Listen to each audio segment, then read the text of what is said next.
a Campfire Tales production. Welcome to Story Time. The Frog Prince by the Grimm brothers. Once upon a time, there was a princess who went out into the forest and sat down at the edge of a cool well. She had a golden ball that was her favorite. She threw it up high and caught it in the air and was delighted by all this. One time the ball flew up very high, and she stretched out her hand and bent her fingers to catch it again. The ball hit the ground near her and rolled until it fell right into the water. The princess was horrified, and when she went to look for the ball, she found the well was so deep that she couldn't see the bottom. So she began to weep miserably and to lament, "Oh, if only I had my ball again! I'd give anything, my clothes, my jewels, my pearls, and anything else in the world to get my ball back." And as she sat there grieving, a frog stuck his head out of the water and said, "Why are you weeping so miserably?" "Oh," she said, "you nasty frog, you couldn't help me. My golden ball has fallen into the water." "Well, I don't want your pearls, your jewels, and your clothes," the frog responded.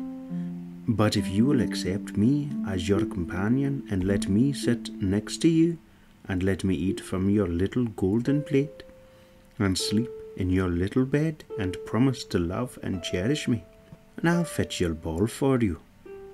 The princess thought, "What nonsense the simple-minded frog is blabbering.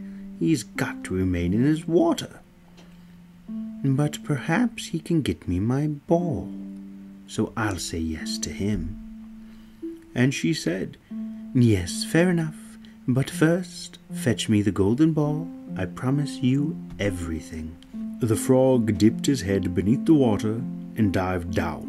It didn't take long before he came back to the surface with the ball in his mouth. He threw it onto the ground, and when the princess caught sight of the ball, she quickly ran over to it, picked it up, and was so delighted to have the ball in her hands again that she thought of nothing else but to rush back home with it.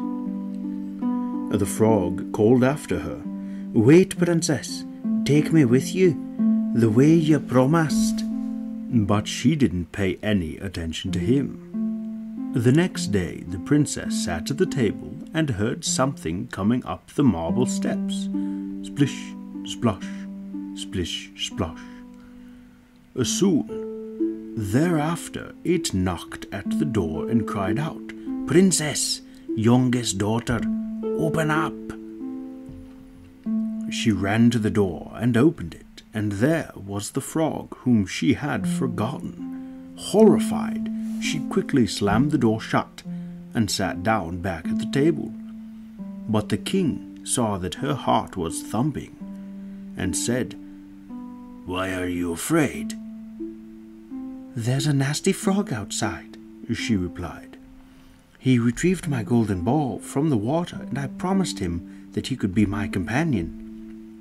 But I never believed at all he could get out of the water. Now he's standing outside in front of the door, and he wants to come in."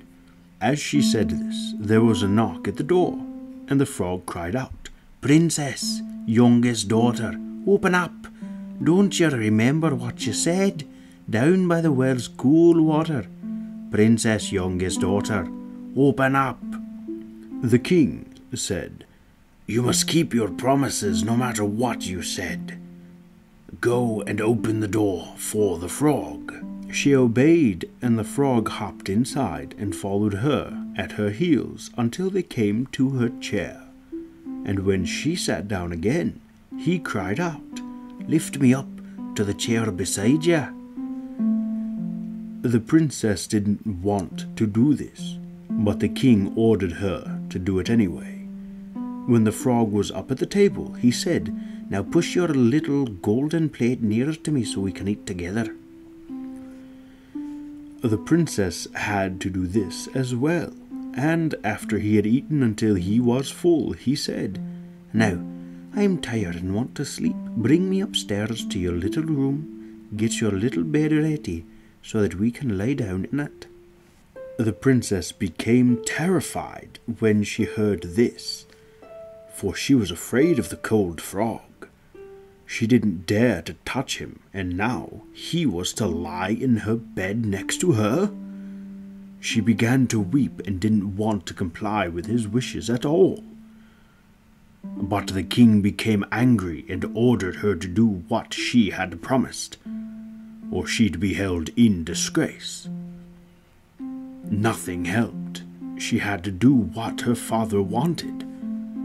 But she was bitterly angry in her heart, so she picked up the frog with 2 fingers, carried him upstairs into her room, lay down in her bed, and instead of setting him down next to her, she threw him against the wall. "Now you'll leave me in peace, you nasty frog." But the frog didn't fall down dead. Instead, when he fell down onto the bed, he became a handsome young prince. Well, now indeed he did become her dear companion, and she cherished him as she had promised, and in their delight, they fell asleep together. The next morning a splendid coach arrived, drawn by 8 horses with feathers and glistening gold harnesses. The prince's faithful Henry accompanied them. He had been so distressed when he had learned his master had been turned into a frog that he had ordered 3 iron bands to be wrapped around his heart to keep it from bursting with grief. When the prince got into the coach with the princess, his faithful servant took his place at the back so they could return to the prince's realm. And after they had travelled some distance, the prince heard a loud cracking noise behind him. So he turned around and cried out, "Henry, the coach is breaking." "No, my lord, it's really nothing but the band around my heart, which nearly came apart when you turned into a frog and your fortune fell, and you were made to live in that dreadful well." 2 more times the prince heard the cracking noise and thought the coach was breaking.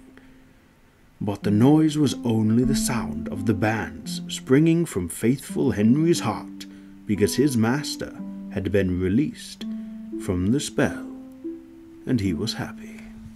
If you enjoyed this story, please like, comment, and subscribe. Until next time, feel free to choose any of our other stories. In the meantime, farewell for now.